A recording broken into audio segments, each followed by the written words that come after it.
Hello guys, welcome to the AS online coaching. तो ये हमारा 9th लेक्चर है रेशियो प्रपोर्शन के ऊपर।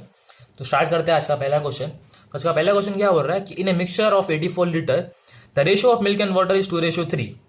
If some quantity of mixture is replaced by the water then quantity of water become 2 time of milk. Find how much the quantity of mixture is replaced. मतलब देखो simple, previous lecture जैसा question है ये भी, जिससे हमने and किए थे। तो यहाँ पे क्या बोल रहा है कि मिल्क और वाटर का रेशियो है। ओके, तो मिल्क एंड वाटर का 84 लीटर में ना पहले इनिशियल रेशियो क्या था, 2:3 था। ओके, 2:3 था। If some quantity of mixture, कुछ क्वांटिटी अगर मिक्सचर यहां से निकाले ना and replace by the water, निकालेंगे मिक्सचर में से, पूरा मिक्सचर में से दोनों निकलेगा एंड देन क्या करेंगे, रिप्लेस करेंगे उसको वाटर के साथ। ऐड खाली वाटर करेंगे, रिप्लेस करेंगे मिक्सचर में से निकालेंगे लेकिन ऐड खाली वाटर करेंगे। तो क्या बोला है, then quantity of water become 2 time then the milk. Water की क्वांटिटी डबल रहनी चाहिए एज कंपेयर टू मिल्क। तो मिल्क एंड वाटर का जो सेकंड रेशियो क्या बोल रहा है कि डबल रहनी चाहिए। अगर मिल्क 1 है तो क्या रहना चाहिए, वाटर डबल रहना चाहिए। ट्वाइस 2 रहेगा, डबल अगर 1 लेगा तो 2, 2 रहेगा तो 4। इनिशियली अपन क्या लेते, मिल्क 1 और वाटर 2, डबल डबल ले लिया। ओके, तो रिप्लेस की क्या बात चले यहाँ पे, रिप्लेस क्या बोला, वाटर करने को बोला रिप्लेस। तो मतलब वाटर में वाटर चेंज होगा, वाटर चेंज हो रहा है ना रिप्लेस करेंगे तो क्या नई बात हो रही है रिप्लेस की या कुछ भी। मिल्क की बात नहीं हो रही तो क्या होना चाहिए भाई, मिल्क सेम होना चाहिए, है ना, मिल्क सेम रहना चाहिए। मिल्क यहाँ पे 2 है, मिल्क यहाँ पे क्या है 1 है, यहाँ पे 2 कर सकते हैं 2, तो यहाँ पे हो जाएगा 2/4, देन ये हो जाएगा 2/3। ओके क्लियर है ना, ये हो जाएगा 2/3 है ना। 84 लीटर तो हमें दिया है स्टार्टिंग में कि भाई टोटल 84 लीटर है दोनों का, इसका भी चेंज करने के बाद का भी, चेंज करने के पहले का भी। Okay clear. तो देखो अभी ये डिफरेंस कितना हो गया, वाटर में डिफरेंस हो गया भाई 1 यूनिट का डिफरेंस हो गया। ओके, पूछा क्या है, find how much quantity of mixture is, mixture की बात हो रही है। मिक्सचर की बात हो रही तो आपको क्या बताया था प्रीवियस लेक्चर में, ये ऐड करना होता है।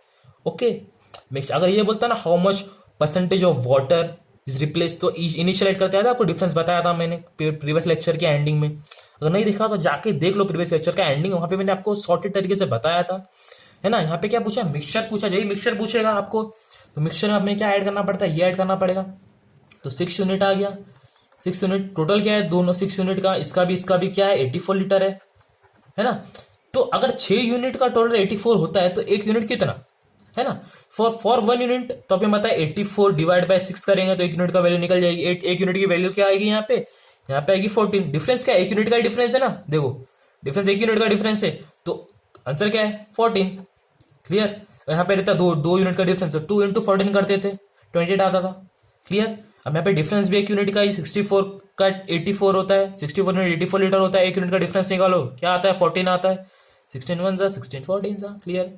तो ये आ गया आंसर। क्लियर, एकदम कुछ हार्ड नहीं, कुछ टफ नहीं, एकदम सिंपल सा सम है।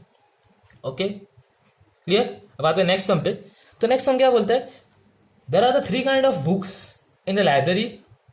फिक्शन है, नॉन फिक्शन है एंड बायोलॉजी है।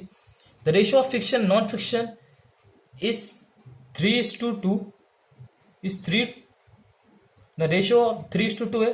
ओके, 3/2 है and the ratio of non fiction to biology is 4:3। देखो, और यहाँ पे ना ऑप्शन भी दिया है ये सब में, तो बता तो आपको ऑप्शन ए क्या। ऑप्शन ए है 1001, देन ऑप्शन बी है 1009, देन ऑप्शन सी है 1008। ओके, देन ऑप्शन डी है, ऑप्शन डी क्या है, ऑप्शन डी ये है 1007 एंड देन ऑप्शन ई है 1006। ओके, तो क्या बोला है कि लाइब्रेरी में 3 तरीके की बुक है ना, एक है फिक्शन, एक है नॉन फिक्शन, एक है बायोलॉजी। तो क्या बोला है कि जो फिक्शन टू नॉन फिक्शन का रेशियो क्या है मालूम क्या, कि यहाँ पे फिक्शन टू नॉन फिक्शन का रेशियो क्या है 3:2 है, तो 3/2 है। ओके, देन उसके बाद क्या बोला, ratio of non fiction to biology, non fiction to biology यहां पे देखो लिखा है क्या है 4/3। The total book is more than 1000। तो क्या है, बुक जो है वो 1000 से ज्यादा है। ओके, या तो टोटल क्या पूछा है, which one of the following can be total number of book. तो ये ऑप्शन में से ना बताओ कि टोटल नंबर ऑफ बुक कितनी। 1000 से ज्यादा तो है, यहाँ पे तो बोला 1000 ज्यादा, लेकिन 1000 से कितनी ज्यादा वो हमें बताने का। ओके, तो देखो ये रेशो के फॉर्मेट में बराबर करते हैं। देखो अब यहाँ पे रेशो को मर्ज करना है, फर्स्ट सेकंड लेक्चर में रेशो मर्ज करना सीखे थे। यहाँ पे एन एफ कॉमन है, बट यहाँ पे NF2 है, यहाँ पे NF4 है, तो ऑफकोर्स यहाँ पे 4 करने के लिए मैं इसको 2 से मल्टीप्लाई कर दूंगा। तो ये क्या हो जाएगा, ये हो जाएगा फिक्शन टू नॉन फिक्शन का रेशो हो जाएगा 3 2 6/4, then non fiction to biology हो जाएगा 4/3। Okay clear. तो देखो अभी नॉन फिक्शन और नॉन फिक्शन इधर दोनों का रेशो सेम है, then simply add that ratio, sorry fiction, non fiction and biology, then 6, दोनों नॉन फिक्शन का 4 हो गया है, देन बायोलॉजी 3 हो गया, क्लियर। देन ऐड कर दो रेशो को तो क्या आएगा 13x। तो ऑप्शन क्या रहेगा, देखो अब बुक का भी लाइब्रेरी में आधी अधूरी रहेगी तो नहीं। ओके वैल्यू क्या मिली टोटल 13, तो जो भी ऑप्शन से 13 डिवाइड हो रहा है ना कंप्लीटली, तो वो है अपना आंसर, क्लियर। क्योंकि लाइब्रेरी बुक तो ऐसे आधी अधूरी तो रहेगी नहीं ना, 2.5 1.5 या 1 2 3 10 15 25 वैसी बुक रहेगी। देखो जो भी नंबर, जो भी ऑप्शन 30 से डिवाइड हो रहा है ना वो आपका आंसर है। 13 से क्या डिवाइड हो रहा है 1001 डिवाइड हो रहा है। ओके 1001 डिवाइड हो रहा है ना, क्लियर। तो बाकी अभी डबल करेंगे तो कैसा, अगर और एक बार इंटू करेंगे तो क्या आएगा 1014 ऐसा आएगा, लेकिन ये तो 1 से 10 के बीच में ही है, तो ये डिवाइड हो रहा है। बाकी जितने भी डिवाइड करेंगे ना तो देखना आपको पॉइंट में आंसर आएगा। तो बुक तो ऐसे आधी अधूरी रहेगी नहीं ना, है ना। तो जो भी ऑप्शन से डिवाइड हो रहा है तो ये ऑप्शन से डिवाइड हो रहा है 13 अपना कंप्लीट, तो अपना आंसर क्या है 1001, क्लियर, एकदम सिंपल। थोड़ा अलग सम देंगे ये इसमें, तो ऐसे 1 2 सम और देखेंगे ये लेक्चर में। Okay okay guys, so next sum देखते हैं। नेक्स्ट सम क्या बोलता है कि ₹1040 was to be divided among A, B, C in the ratio of 1:3, 1:4 and 1:2, but by mistake it was divided in the ratio of 7:4:15, है ना। तो क्या बोल रहा है, एक अमाउंट था 1040 जो डिस्ट्रीब्यूट होने वाला था A:B:C में। ये रेशो होने वाला था 1:3, देन 1:4, देन 1:2, बट गलती से वो जो अमाउंट है ना वो डिवाइड हो गया 7:4:15 में। ओके ये क्वेश्चन समझ में आया। तो बाद में क्वेश्चन क्या पूछा है कि how much extra amount was receive by C, तो सी को कितना एक्स्ट्रा अमाउंट मिला वो पूछा। ओके तो देखो पहले तो हमें ये रेशियो को सिंप्लीफाई करना होता है, एलसीएम निकालना पड़ेगा। एलसीएम क्या होगा सबका, एलसीएम होगा इसका 12 होगा, देन सिंपली एलसीएम मालूम है आपको 12 है, यहाँ पे सॉर्ट आउट कर दो, ये हो जाएगा 4:3:6 आएगा बराबर। इसको 12 करेंगे तो 4 3 12, इसको 12 करेंगे तो 3 4 12, तो 3 आ गया। देन इसको 12 करेंगे 6 2 12, तो 6 आ गया। ओके तो ये था मिलने वाला रेशो, बट गलती से ये रेशो में मिला है। ओके क्लियर, ये समझ रहा है ना आपको, ये हो गया बराबर। तो क्वेश्चन क्या पूछा है कि देखो अब पहले तो ना इसको अगर रेशियो को ऐड करेंगे ना तो ये क्या मिलेगा, ये आपको 13 मिलेगा, देन इसको अगर ऐड करेंगे ये मिलेगा 26, बट एक ही अमाउंट है। तो सब दोनों आप पीछे प्रीवियस लेक्चर में देखे रहेंगे, अगर अमाउंट है कि तो रेशो ABC, इधर भी ABC है ना, तीनों का रेशो सेम रहना चाहिए, बट तीनों का रेशो क्या है डिफरेंट है, तो रेशो सेम करना पड़ेगा ना अपने को, सीखे थे पीछे भी, तो रेशो सेम करना पड़ेगा। यहाँ पे टोटल 13 है, यहाँ पे टोटल 26 है, तो रेशियो का डेफिनेशन क्या है कि अगर एक ही रेशियो दो में डिवाइड, जैसे एक अमाउंट है ना, एक ही अमाउंट ABC में डिवाइड हो, गलती से इधर डिवाइड हुआ, तो एक ही अमाउंट अगर सेम डिवाइड हो रहा है ना तो रेशियो ना सेम रहना चाहिए, रेशियो ऑलवेज सेम रहना चाहिए अगर अमाउंट एक है। तो यहाँ पे रेशियो का सबमिशन क्या है 13, यहाँ पे क्या है 16, तो यहाँ पे भी 26 लाना पड़ेगा, है ना। 26 यहाँ पे भी लाना पड़ेगा, कम तो नहीं कर सकते ना इसको अभी अपन, तो इसको बढ़ाना पड़ेगा।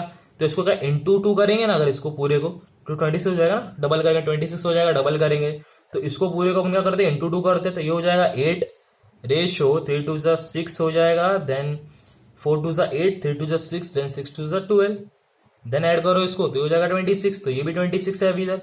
अब देखो रेशो दोनों के सेम हो गए, बट क्वेश्चन क्या पूछा है, found how much extra amount was receive by C, C को कितना एक्स्ट्रा मिला ये पूछा है। सिंपल, देखो सी को कितना मिलने वाला था 12, मिला कितना उसको 15, तो क्या करो पहले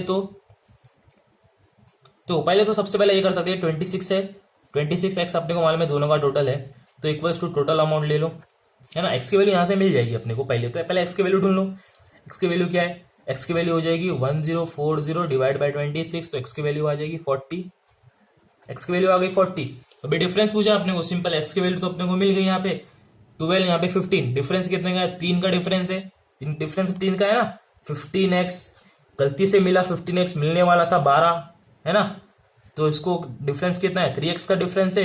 एक्स की वैल्यू हमें मिली है ना 40। देन सिंपल पुट कर दो, यहाँ पे आ जाएगा 120।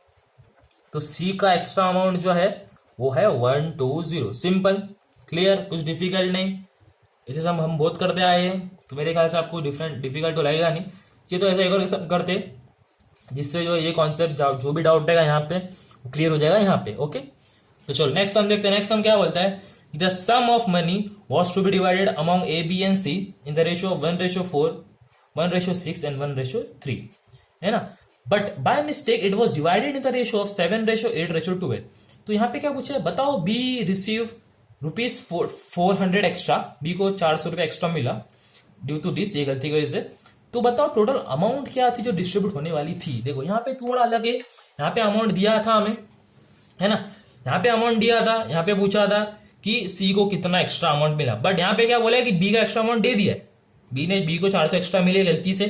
तो ये बताओ कि ए बी सी में को जो अमाउंट डिस्ट्रीब्यूट होने वाला था टोटल अमाउंट, तो टोटल अमाउंट बताओ। तो सिंपल है, इतना कुछ अलग क्वेश्चन डिफिकल्ट नहीं है, टेंशन मत दो तुम लोग।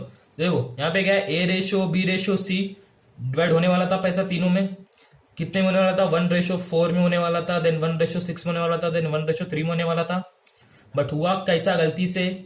तीनों में हुआ 7:8:12 में हुआ, गलती से होने वाला था ऐसा। अब इसका निकाल लो एलसीएम, एलसीएम निकाल लो। एलसीएम का बताया था ट्रिक आपको मैंने, चीज तो एक बार बता देता हूँ, बार बार नहीं बताऊंगा मैं, लेकिन एक बार बता देता हूँ अभी। 4 6 3, तो क्या है कि 2 को थोड़ा स्प्लिट कर दो, कितना हो सकता है? 2 × 2 4 होता है। इसको स्प्लिट कर दो अभी, उसके बाद किसको 6 को, तो होगा 2 3 6। देन इसको स्प्लिट नहीं होगा, 3 एज इट इज लिख दो। अब क्या करो, स्प्लिट करने के बाद पैर देखो, 2 2 बार है तो 2 को एक बार लिखो, 3 2 बार है 3 को एक बार लिखो, देन 2 एक ही बार है ना तो 2 को एक बार लिखो। तो ये क्या हो गया? 2 2 4, 4 3 12। जो आ गया एलसीएम यहाँ पे 12। सेम इधर भी आप ऐसा कर सकते हो। ओके क्लियर, एलसीएम निकल गया अपना 12 आ गया। यहाँ पे तो आपको मालूम है कैसा आने का। 12 करने के यहाँ पे 3 से मल्टीप्लाई, देन यहाँ पे 12 करने के लिए यहाँ पे 2 से मल्टीप्लाई, देन 12 करने के यहाँ पे 4 से मल्टीप्लाई। तो आंसर क्या आएगा यहाँ पे अपना? नया रेशो एलसीएम के बाद 3:2:4, है ना। तो अब यहाँ पे गलती वाला रेशो क्या है? गलती वाला ये है अपने पास 7:8:12, है ना। तो इसका एडिशन क्या है? इसका एडिशन होता है 27, बट इसका एडिशन क्या होता है भाई? इसका एडिशन होता है क्या आएगा? 4 3 7 4 7 9 9 होता है इसका एडिशन, 9 होता है ना इसका एडिशन। तो देखो अभी यहाँ पे है ना, इसका एडिशन होता है 9। तो बट रेशियो का तो आपको बताया था कि रेशियो अगर एक ही अमाउंट है, एक ही अमाउंट सब में डिस्ट्रीब्यूट हो रहा है, अगर सेम अमाउंट है, बोला तो नहीं अलग अलग अमाउंट ए बी सी में अलग अलग हो रहा है, ये दोनों एक ही है बराबर। ये दोनों बंदे भी एक ही एबीसी, जो यहाँ पे एबीसी बट डिस्ट्रीब्यूट अलग हुआ है, तो एडिशन दोनों का सेम रहना चाहिए ना। बट यहाँ पे एडिशन दोनों का डिफरेंट है। यहाँ पे सम आ रहा है 19, यहाँ पे सम आ रहा है 27, तो 27 करना पड़ेगा। तो क्या करो, 3 से मल्टीप्लाई कर दो पूरे को। तो 9 3 से 27 ना, 3 का डिफरेंस है ना यहाँ पे, यहाँ से यहाँ पे आने के लिए 9 3 से 27 होता है, यहाँ पे 3 से मल्टीप्लाई कर दो। तो ये क्या आएगा? 9:6:12 इक्वल्स टू, ये हो जाएगा। आप 27 हो गया, देखो बट ऐड करो 27 हो गया। क्लियर, 27 यहाँ पे हो गया, यहाँ पे भी 27 हो गया। अभी देखो यहाँ पे 27 तो हो गया बराबर। तो देखो बी है ना, बी एक्स्ट्रा अमाउंट किसको मिला? टारगेट क्या किया इसने? बी को टारगेट किया ना क्वेश्चन में कि बी रिसीव 400 एक्स्ट्रा, है ना। तो देखो बी को मिलने वाला था 6, ध्यान से देखना, ये थोड़ा यहाँ पे मस्त पार्ट है। बी को मिलने वाला था 6 मिलने वाला था बराबर, मिला कितना उसको? 8 मिला, है ना। तो क्वेश्चन क्या बोला कि 400 एक्स्ट्रा मिला है, तो 400 इसको एक्स्ट्रा मिला है ना, 400 रुपीज। तो डिफरेंस कितने का है? ये डिफरेंस 2 यूनिट का डिफरेंस है ना दोनों के बीच में का। क्लियर। तो 2 यूनिट अगर होता है 2 यूनिट होता है अगर 400 रुपए, तो 1 यूनिट कितना? देखो अगर 2 यूनिट के डिफरेंस पे उसको 400 एक्स्ट्रा मिल रहा है, तो 1 यूनिट का डिफरेंस पे क्या होगा? 1 यूनिट तो उसका आधा, तो यहाँ पे हो जाएगा 200। क्लियर, 200। तो 27 टोटल है ना, 27 कितना होगा? तो 27 इंटू 200, सॉरी यहाँ पे हो जाएगा कितना? 5400। क्लियर, सिंपल, समझ में आया आपको? ऐसा कुछ हार्ड सम था नहीं है, समझे? क्लियर। कुछ हार्ड सम था नहीं है, सिंपल सोबर सम था। यहाँ पे पूछा था, देखो यहाँ पे टोटल दिया था, यहाँ पे पूछा था कि एक्स्ट्रा अमाउंट सी ने कितनी रिसीव किया है, बराबर। बट यहाँ पे उल्टा कर दिया, यहाँ पे क्या बोला है कि बी का एक्स्ट्रा अमाउंट दे दिया है, यहाँ पे 400 रुपया बी ने एक्स्ट्रा कमाया है, बट टोटल अमाउंट बताओ तो क्या सिंपल रेशो को निकालो, रेशो को एलसीएम निकाल के एक कर लो। देन अगर एक ही अमाउंट एबीसी दोनों बंदे एक ही है तो दोनों का रेशो सेम होना चाहिए। यहाँ पे 19 था, यहाँ पे 27 था, तो सेम करना चाहिए सम। तो डिफरेंस कितना है, 9 3 से 27 होगा ना, यहाँ पे पूरे को 3 से मल्टीप्लाई करो, देन ऐड कर दो, 27 हो गया। क्लियर। टारगेट किसको किया है, टारगेट बी को किया है ना, तो बी का यहाँ पे बी 6 था, यहाँ पे बी 8 था, मतलब 2 यूनिट ज्यादा मिला था उसको गलती से। ये गलती वाला है, ये गलती वाला है, ये गलती वाला है, ये गलती वाला है, ओके। तो गलती से इसको 2 यूनिट एक्स्ट्रा मिला, 2 यूनिट का वैल्यू है एक्स्ट्रा 400 है। तो अगर 2 यूनिट होता है 400, तो 1 यूनिट कितना, 1 यूनिट होगा 200, उसका आधा। तो 27 अपना टोटल तो है ना, 27 इंटू 200 कर दो तो हो गया 5400। सिंपल, कुछ हार्ड नहीं सम लगा, एकदम सिंपल सम था। खाली आपको एक चीज ध्यान में रखनी है, अगर एक ही अमाउंट दोनों में डिस्ट्रीब्यूट हो रहा है, जैसे यहाँ पे है ना, यहाँ पे भी एक ही अमाउंट, यहाँ पे बोला नहीं था कि अलग अमाउंट, एक ही अमाउंट था, तो यहाँ पे क्या होना चाहिए मालूम क्या, कि दोनों यहाँ पे भी ए बी है, यहाँ पे भी ए बी सी है, ओके। ये एक ही बंदे ना, अलग अलग बंदे तो है नहीं, और अमाउंट भी एक ही, तो सम ऑफ रेशो ना इक्वल रहना चाहिए कभी भी। यहाँ पे सम ऑफ रेशो क्या था, 13 था, यहाँ पे 26 था, तो एक करना पड़ा, यहाँ पे इंटू 2 करेंगे तो 13 to 26 हो गया। देन सिंपल आपको एक्स की वैल्यू निकालो, देन एक्स की वैल्यू मिलने के बाद ये हो जाएगा। यहाँ पे भी सेम करे, एलसीएम निकालने के बाद देखिए कि यहाँ पे 19 था, यहाँ पे 27 था, तो सेम करना पड़ेगा ना रेशो को। तो यहाँ पे 3 से मल्टीप्लाई करें, 9 3 27 होता है, सेम हो गया रेशो। यहाँ पे एक्स की वैल्यू मिली, बट यहाँ पे कैसा यहाँ पे दिया इक्वेशन कि भाई बी को 400 पे एक्स्ट्रा मिले, तो बी से हमने 2 यूनिट की वैल्यू निकाले 400 और 1 यूनिट की हो गई 200, तो वैसे ही एक्स की मिल गया, इन शॉर्ट समझ लो। यहाँ पे तो 1 यूनिट की 200 है, तो 27 इंटू 200 कर दिया, यहाँ पे आ गया 5420, ओके। तो ऐसे ही बहुत से सम अभी करते हैं। अभी तक हमने 34 सम सॉल्व कर चुके हैं ऑलरेडी, रेशो प्रोपोर्शन के ऐसे ही और सम सॉल्व करेंगे रेशो प्रोपोर्शन के लिए ऊपर। इसका भी सब पार्ट है, जैसे आपको बताते आ रहा हूं मैं प्रीवियस लेक्चर से, कि पार्टनरशिप और एजिंग वो भी रेशो प्रोपोर्शन के अंदर आता है, तो उससे अलग प्लेलिस्ट बनाऊंगा, जिससे इसमें मर्ज नहीं करूंगा, अलग बनाऊंगा उसको, एकदम क्या सिंपल रहना चाहिए, सॉर्टेड रहना चाहिए करिए, ओके। तो मिलते हैं नेक्स्ट लेक्चर में और 4-5 सम के साथ।